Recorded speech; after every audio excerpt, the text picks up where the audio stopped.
The terror wasn't over yet. In the next moment, Chu Yunsheng's scalp tingled with fear. 3 soldiers fired their assault rifles at the monster continuously. Through his 8 times magnification telescope, Chu Yunsheng barely saw a faint red glow on the monster's body that neutralized the bullets. Only a few managed to hit the monster's thigh, seemingly enraging it. It let out a piercing, unpleasant scream and swiftly charged at the soldiers through the hail of bullets, moving at an unbelievable speed. After it moved, Chu Yunsheng noticed a mangled corpse beneath the monster's claws, broken into 3 parts, with red and white entrails sliding off a white Audi sports car. Chu Yunsheng's stomach churned, and he almost vomited. But an even bloodier scene forced him to swallow back the food stuck in his throat. The charging monster used its massive pincers to grab 2 soldiers who hadn't escaped in time, splitting them in half and letting their bodies fall to the ground. One of the soldiers, still alive, used his hands to drag his broken body, with intestines spilling out, desperately crawling towards the military vehicle. The monster, seemingly toying with its prey, pierced the soldier's back with a sharp leg, pinning him to the ground. The monster raised its head triumphantly and roared, "Madness! Is this hell on earth? Is this what ancient texts describe as human calamity? This was too brutal, a living nightmare." What scared Chu Yunsheng even more was that after killing the 2 soldiers, the monster didn't chase the soldier climbing into the military vehicle. Instead, it playfully stared at the area below Chu Yunsheng's apartment. "Why is it watching below my apartment?" Chu Yunsheng thought, "Isn't there a soldier who fired at you?" He quickly looked downstairs and saw a woman in a white down jacket desperately climbing up the window ledges. Humans indeed exhibit immense potential in desperate situations. Downstairs, following Chu Yunsheng's lead, all windows and balconies were sealed with steel bars, which ironically helped the woman climb up to the 2nd floor. Chu Yunsheng lived on the 6th floor. Although it was a bit far, he didn't doubt the woman's determination to climb up to the roof of the 12-story building. Chu Yunsheng panicked. He realized that the monster had marked this woman as its prey. From watching Uncle Zhao's animal documentaries, he knew that predators never let go of their prey when they have the upper hand. If this damned monster followed the woman up, it might reach the 6th floor and get into his apartment. He dared not think further. Despite the building's 12 floors, this monstrous creature could corrode through any floor and enter his room easily.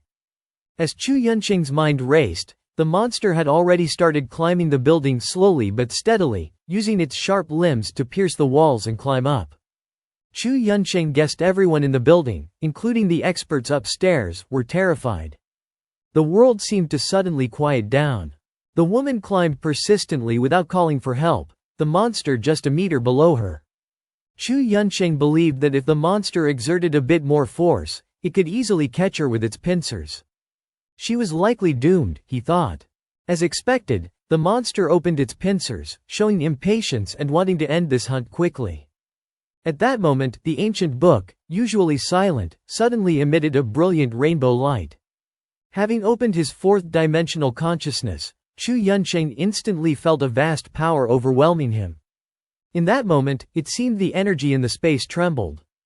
The monster, sensing this immense power, let out a cry completely different from its previous triumphant one, a wail mixed with fear.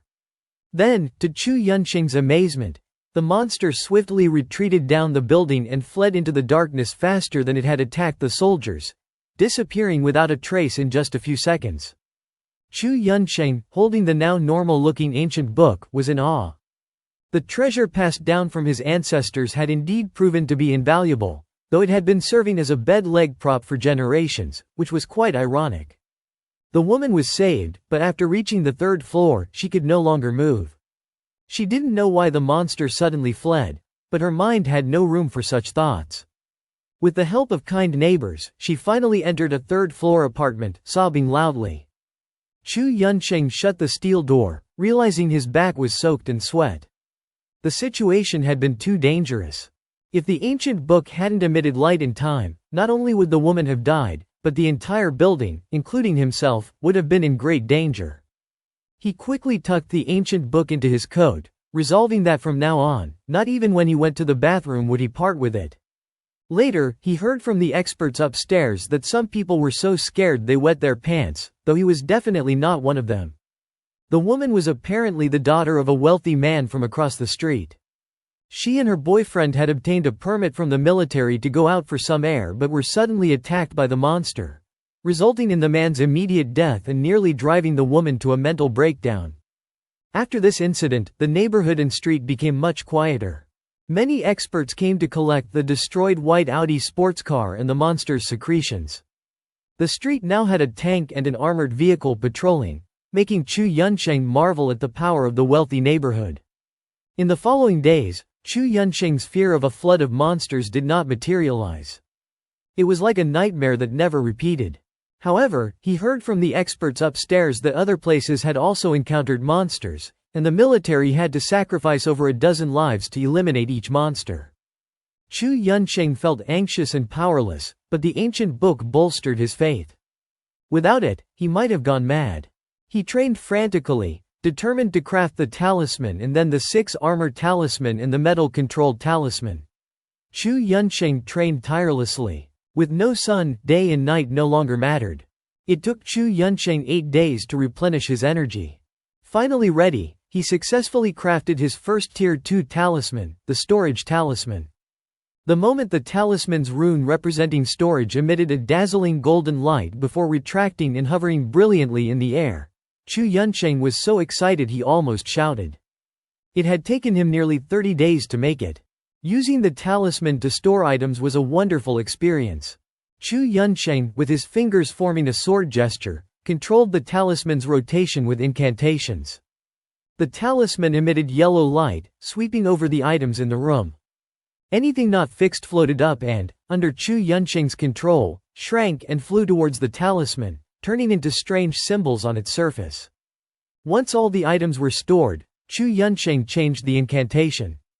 The talisman, now a beam of light, shot into his forearm, sealing itself there, completing the process. Through his fourth-dimensional consciousness, Chu Yunsheng could easily sense the talisman's activity and the stored items, filling him with a sense of novelty and wonder. Unfortunately, this excitement didn't last long. A few days later, the sound of intense gunfire on the streets made him tense again.